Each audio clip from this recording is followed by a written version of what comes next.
In the year 60 AD, the Roman Empire has taken over most of Europe except for Britannia, which still resists. On the island of Mona, the Roman army arrives to kill 300 Druids, slaying them one by one without mercy. But even in their last moments, the Druids never stop believing that one day their mythical warrior goddess will save their people from the Romans, so they die praying on their knees. Later in Rome, Commander Paulinus reports the latest massacre to King Nero, commenting on the Druids' legend of a warrior goddess. Nero agrees they can't allow the Druids to find a savior, so he issues a decree that forbids all women from holding a position of power. Meanwhile in Britannia, the Iceni tribe is living in peace under the leadership of King Prasutagus and his queen, who are the proud parents of 2 young girls. One morning, warrior Chiron informs Prasutagus that Rome has sent a new procurator called Cadus, who doesn't like Britannia much. While the men discuss politics, the queen takes the girls to language classes and a cosmetic session.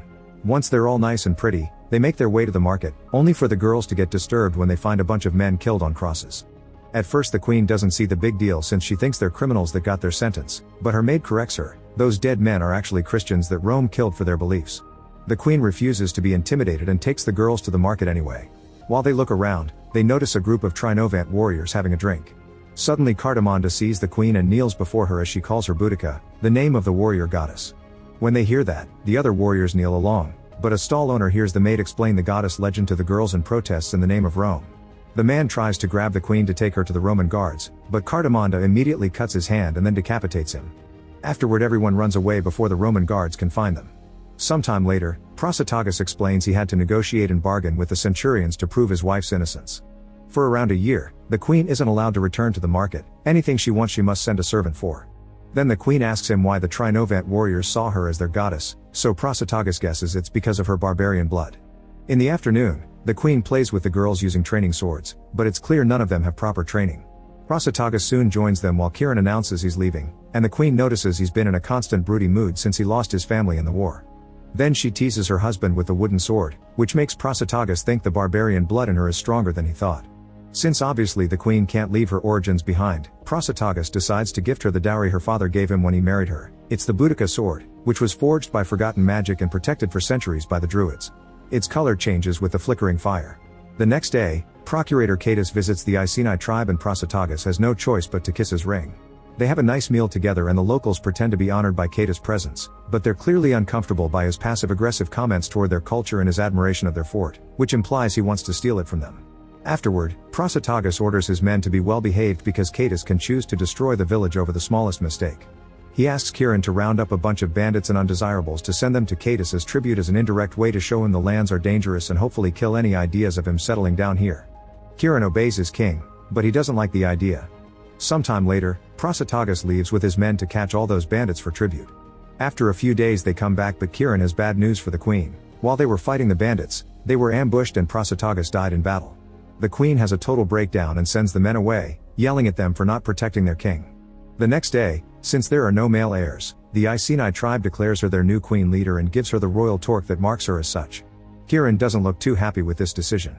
The ceremony is suddenly interrupted by Cadus and his men, and he explains the Roman Empire doesn't accept women in positions of power and that now he considers the tribute they sent him a bribe. Because of these 2 crimes, Cadus will take all her land and she will be punished together with her daughters. He also reveals that Chiron was the one who told him Prasutagus' location so that his soldiers could ambush him. The soldiers immediately drag the queen away from her daughters, throw away her torque, and tear off her clothes before hanging her on a tree, where they proceed to flog her. As the queen is hit over and over, the tribe can only watch, because those who try to protest are held down by the soldiers. After the punishment is over, they brand her face with Nero's initials, an act usually reserved for slaves. In the evening, Cartamonda and the Trinovant warriors sneak into the Roman camp and silently kill a bunch of guards until they find where the queen is being held and take her away. By crossing the river, they manage to move unnoticed and make it to the Trinovant tribe, where they take care of the queen's wounds. While she rests, she suffers a fever and keeps asking about her daughters, so Cartamonda has to tell her the Trinovant tribes are her children now. The queen refuses to accept it, but thankfully at that moment the girls enter the tent and reunite with their mother. Cartamonda also gifts her a set of fake teeth that she stole from a centurion because a warrior must be able to bite. A few days later when she's finally feeling better, the queen leaves the tent and discovers the warriors are training her daughters to fight. She asks them to take a break so they can spend some time together and learns that Cartamonda used to have children too, but they were killed by the Romans. The girls also explain that in the eyes of the Trinovant tribe, the mark Cadus gave her brands her as their leader and that her duty is to bring the tribes together to fight the Romans. The girls even tell her that she has no choice. Later, The queen decides to train with a dummy, but her movements are clumsy. Luckily, one of the warriors joins her and guides her on how to hit correctly. Their training session is interrupted by Cardamonda, who brings her the Boudica sword. Apparently Cadus had given it to one of his soldiers and Cardamonda killed the guy to recover it. The queen is incredibly touched by the gesture, but her trainer comments that bronze isn't a good metal for a sword. At that moment, Wulfgar and his tribe arrive to meet the queen. Wulfgar isn't impressed by her lack of experience and proper armor, saying he should be the one leading. He then proceeds to make fun of her sword and breaks it in two before throwing it into the river. The queen rushes to jump into the water to recover the sword, which worries the warriors because those currents are strong enough to drown a person. However, the queen comes back and shows the sword magically fixed itself, which impresses everyone and causes them to kneel as Wulfgar announces she can depend on him and his men. The queen raises her sword and finally accepts the name of Boudica. In the evening, the warriors recover the royal torque as well and do a ceremony that officially welcomes Boudica as the new queen of the United Tribes. She offers a heartful speech about regaining their freedom and mentions they can ambush Cardus' convoy in 2 days. Wulfgar is skeptical because Cardus has a powerful army and it'd be like walking to their deaths, but Boudica makes her sword float back to her hand before leaving and everyone sees it as another sign. While Boudica is in the forest ready to fight alone, Wulfgar shows up with his men and they accept to help her fight while chanting her name. 2 days later, the convoy is crossing the forest while being led by Kieran, who is now part of the Roman army. They find Boudica alone in the middle of the road and she asks to parley with Cardus. At first Kieran tries to ignore her request, but she threatens with great violence until he goes looking for his boss. Cardus shows up and doesn't recognize Boudica, so she takes the chance to remind everyone that she's the queen of these lands before calling her sword and killing Cardus with quick movements. At that moment the tribe warriors come out and surround the Romans in a very successful ambush. Soon there are fights all over the area as the Romans try to defend themselves or run away, but Boudica's men are ruthless and kill every single enemy they put their eyes on. Boudica sometimes loses her foot or her sword, but she never gives up and keeps going until there isn't a single Roman left and their heads are impaled on spikes. When it's all over, the tribesmen take gold and anything useful from the bodies. 2 warriors find Kieran trying to get away and bring him to Boudica, and the mere sight of him makes her so mad that she starts stabbing him over and over for his treason.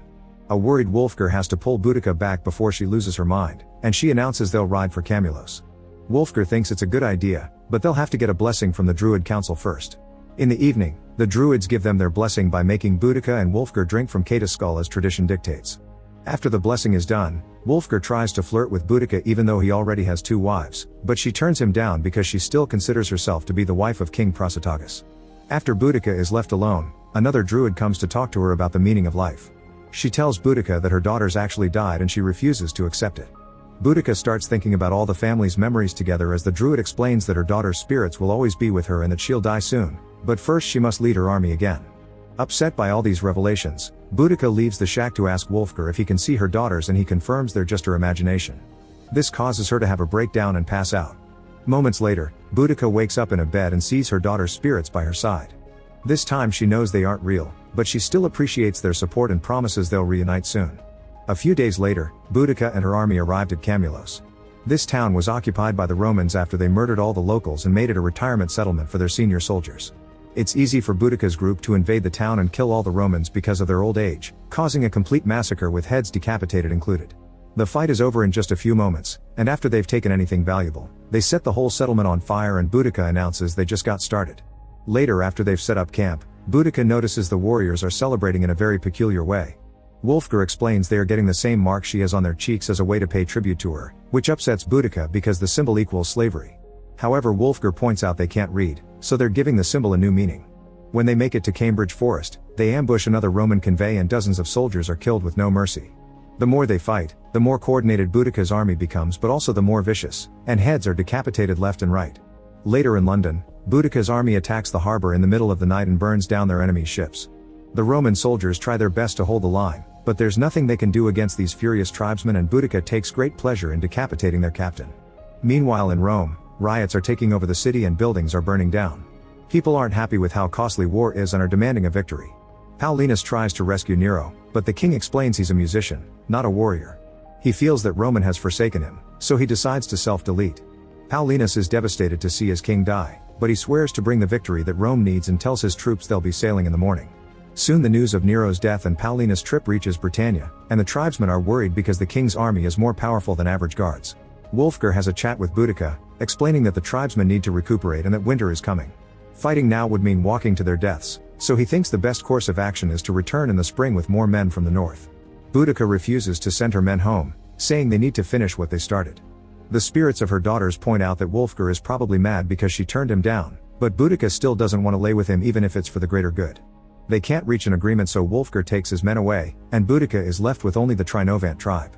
The next morning, the tribe gets ready to fight and they learn that Paulinus is making his way to Watling Street to meet her. Boudica is eager to go, so she gives her tribe an encouraging speech and kisses the land, promising to get back their freedom. The tribesmen run toward the road to start their attack, but to their shock, the soldiers move out of the way to let them pass. Paulinus is an experienced strategist and has prepared the perfect ambush with dozens of archers that soon open fire and start killing the tribesmen. Horrified, Boudica orders her men to turn her carriage on its side for protection, but it's pointless. Many of her men are still fighting and they keep dropping like flies. Boudica tries asking her daughters for help, but the girls explain her time is finally over and she must join her family. She decides she doesn't want to die like a coward and Cardamonda shows her support, so Boudica gives her orders and everyone comes out to go down fighting. At that moment they hear screaming from the forest and discover that Wulfgar has come back with his men to help, surprising the Roman soldiers from behind and using their own crossbow to fight. Romans start falling all over the place, but their numbers are still greater, so soon both Wulfgar and Cardamonda fall in battle. Boudica suffers from seeing these deaths and furiously kills as many Romans as she can, but her daughters remind her it's time to reunite with her family. While she's distracted by their spirits, Boudica is hit by an arrow and the Romans take the chance to surround her, killing her with multiple stabs. As she dies, Boudica thinks of her family and her soul reunites with them in the afterlife.